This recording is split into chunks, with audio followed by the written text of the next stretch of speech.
Hey everyone, ready to dive deep into wireless data? I mean, how does it actually work? We're going to figure that out today. From like the really old school ways of doing things to the tech we use every single day. And you know what's crazy? Something super basic from like over 100 years ago, transmitting information with light that's still the basis for all our wireless networks today. Yeah, that's where we're starting today. And we're following the lead of William L. Weaver. He wrote about this in Scientific Computing and Instrumentation way back in 2003. And he starts with this super cool example. Navy ships using signal lamps, like, flashing lights and patterns to send messages. Oh, that's a perfect way to show the main idea behind data transmission, taking a carrier signal and modulating it to carry information. They were using light, and now we use radio waves and microwaves. So, okay, we're not flicking a light switch on and off. So how are we modulating these waves to get data through the air? Okay, so imagine this. We can change things about these waves, like their amplitude or their frequency, and we make these changes into patterns that represent the data, kind of like Morse code, using long and short signals to make letters and numbers. Okay, that makes sense. But here's what I've always wondered. My Wi-Fi goes through walls. These waves must be pretty strong, right? Oh, they're definitely strong enough to get through stuff, which is key for indoor networks. I mean, can you imagine needing a clear line of sight to your router all the time? But going through walls, that causes another problem. Reflections, that's where it gets tricky. Reflections. How do those mess with my Wi-Fi? Okay, think about yelling in a canyon. Yeah. Your voice bounces off the walls and makes echoes, right? Well, radio waves do the same thing. They bounce off surfaces, and then those reflected waves can clash and interfere with each other, and that leads to something called fades. So is it like if you have two speakers but they're a bit off, and you get those quiet spots where the sound kind of cancels out? Exactly. These fades make the signal weaker. Sometimes it even cuts out completely. Super annoying when you're trying to stream a movie or download something. So to deal with that, engineers came up with this really clever solution called spread spectrum. It's like instead of putting all your money in one stock, you spread it out across a bunch of investments. Interesting. How does spread spectrum work with Wi-Fi? So there's this thing called direct sequence spread spectrum, or DSS. It was in the old 802.11b standard. So instead of focusing the signal on one frequency, it spreads it out over a wider band. That way it can handle those annoying fades from reflections. Ah, so even if some of the signal gets lost in all the interference, the rest of it can still make it through. Clever. Right, and each device on the network, it gets a unique spreading pattern, like a secret code, so they don't step on each other's toes. But wasn't 802.11b super slow? I remember downloading a song. Took forever. Oh yeah, 802.1MB definitely had its limits. One big one was those echoes we were talking about. They would sometimes reach the receiver way later, creating an echo of the signal. And just like echoes make it hard to hear in a canyon, signal echoes in 802.1MB really slowed down the data. It had to wait for the echo to die down before sending the next chunk of data. Like trying to have a conversation in a loud room. You have to wait for everyone to be quiet before you can talk. Exactly. That's why 802.101b was stuck at only 11 megabits per second. But people wanted things faster, and that led to this revolutionary development, OFDM. OFDM. That's what Weaver was talking about in his article, right? The tech behind the G standard everyone was excited about back then. That's the one. The wild thing is, OFDM, which stands for Orthogonal Frequency Division Multiplexing, was actually invented all the way back in 1966. It just took until we had modern high-speed digital signal processing, or DSP, to make it work in practice. So it was an idea waiting for the technology to catch up. Exactly. And the way OFDM works, it's so clever. Ready to get into the details. Absolutely.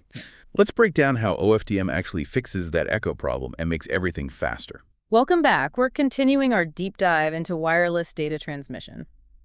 It's just crazy to think about how far we've come, right? Like from flashing lights between ships to, well, everything we have today. It is pretty wild. And when we get into OFDM, you'll see just how innovative it really is. All right, so last time we learned that OFDM was invented way back in 1966. But it took decades before we had the computing power to actually use it. So what's so special about this approach? What makes it such a big deal? It's the way OFDM splits the signal up. That was a total game changer.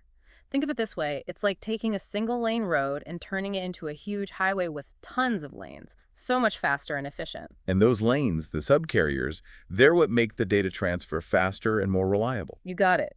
Instead of sending the whole signal as one big chunk, OFDM divides it up into lots of smaller subcarriers, and each one of them carries a piece of the data at the same time.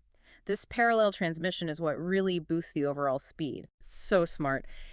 Is there a limit to how many subcarriers you can use? I mean, it seems like it would get really complicated to manage all those separate signals. Yeah, that's a good question. The more subcarriers you add, the more complex it gets. You're limited by bandwidth, the range of frequencies you can use for transmission, and the other limit is processing power.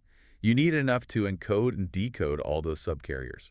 It's about finding that sweet spot, getting as much data capacity as possible without making the signal worse. So it's all about balance, lots of subcarriers, but without losing signal quality. Exactly. And as tech gets better, we can keep pushing the limits. Like the newest Wi-Fi standards, Wi-Fi 6, it has way more subcarriers than the older versions.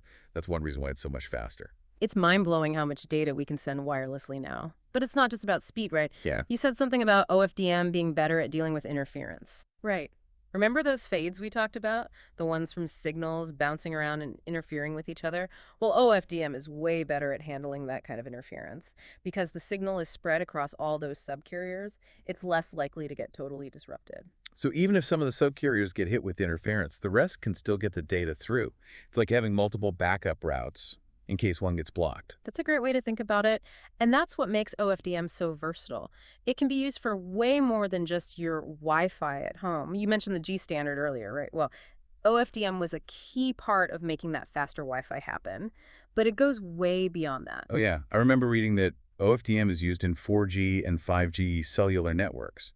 So it's not just about internet at home, it's also powering the mobile data on our phones. Exactly. It can handle interference and deliver fast data even in tough environments, which is perfect for mobile communication. So from streaming videos on our phones to connecting to the internet at home, OFDM is kind of working behind the scenes, making it all possible. It's amazing how one tech can have such a huge impact. I mean, it really is a fundamental technology, shaping how we communicate and get information. And like William L. Weaver said in his article back in 2003, we wouldn't have any of this without the advancements in digital signal processing, or DSP. Right. He was saying how DSP was essential for OFDM to work. All those crazy calculations needed to encode and decode the subcarriers wouldn't be possible without powerful DSP. It makes you wonder what's next for wireless data as processing power keeps getting better and better. That's a great point. What we see today, it's just the beginning. As DSP keeps advancing, we're going to see even more advanced techniques for wireless data transmission, pushing the limits of speed and reliability even further. So are we talking about wireless connections that could actually become faster, more reliable than wired connections? Like a totally wireless world where we don't need cables anymore? It's definitely possible. Imagine downloading a movie in just a few seconds, or being in a virtual reality world with zero lag or dropped connections, all without any wires. That'd be incredible. But wouldn't a world that depends so much on wireless also have its own set of problems, like with security and privacy, making sure all that data flying around is protected? Oh, absolutely. That's something we have to think about very carefully. Like any powerful technology, we have to weigh the benefits against the ethical implications. It's a good reminder that technological advancement and responsible development have to go together. We have to build a future that benefits everyone. Exactly. And in the last part of our deep dive, we'll talk about some of these challenges and what it means to use this powerful wireless technology for good. And we're back for the final part of our deep dive into wireless data transmission. It's been a wild ride, right? It really has. We've gone from like basic flashing lights to the super complex tech that connects us today. And the craziest thing is, we're just getting started. I know. In the first two parts, we talked about how wireless data has changed over time. We looked at OFDM and how it works in all our devices. And we even imagined what a future where everything is wireless could look like. It's incredible how something as simple as using light to send messages.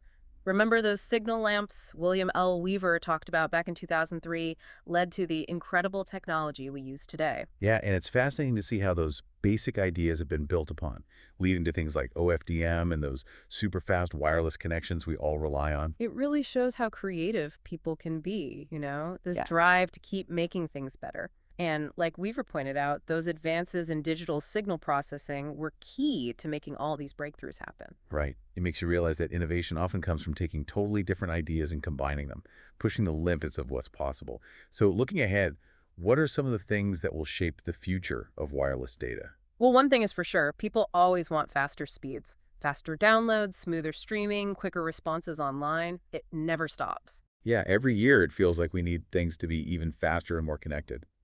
It's amazing to think about how much data we use every day compared to just a few years ago. It's mind-boggling. And this need for speed, it's driving the development of new technologies like 5G and even beyond, promising even faster speeds and more capacity. But it's not just about faster connections, right? Mm. Wireless tech is going way beyond phones and laptops. It's in everything. You got it. The Internet of Things, or IoT, is connecting all kinds of things, from our appliances at home to sensors in factories to medical devices. It's creating this massive network where everything is talking to each other wirelessly. It's like the whole world is becoming wired, or I guess wirelessly connected. It could change industries, make things more efficient, and improve our lives in ways we can't even imagine. There's no doubt about it. But with these advancements happening so fast, we got to think about the challenges too. We have to make sure we're using this technology responsibly. Absolutely. I mean, security and privacy become even more important when so much data is being sent wirelessly. Protecting that data from hackers and making sure these networks are reliable, that's going to be super important. You're right. And another thing to think about is the environmental impact. All these wireless devices, they use a lot of energy. Makes sense. We need to find ways to power these networks sustainably, especially as more and more things become connected. For sure. Luckily, people are working on ways to make wireless tech more energy efficient, designing new hardware, coming up with better ways to manage the networks. That's good to hear. It seems like we're at a really important moment for wireless technology. As we move towards a future where everything is wireless, we need to find a balance between pushing the boundaries and being responsible, making sure this tech helps everyone and creates a better future. Totally agree. So as we wrap up this deep dive, what's the main thing you want our listeners to take away from all this? I think the most important thing is to remember that the world of wireless data is constantly changing. It's an amazing story of how creative people can be, and the possibilities for the future are just endless. But we have to be careful. We have to think about what's right and wrong and make sure this technology is used to make things better for everyone. Well said. And to everyone listening, never stop being curious. The world of technology is full of incredible things waiting to be discovered. Keep exploring, keep asking questions, and keep connecting. Thanks for joining us on this deep dive into wireless data. We'll see you next time.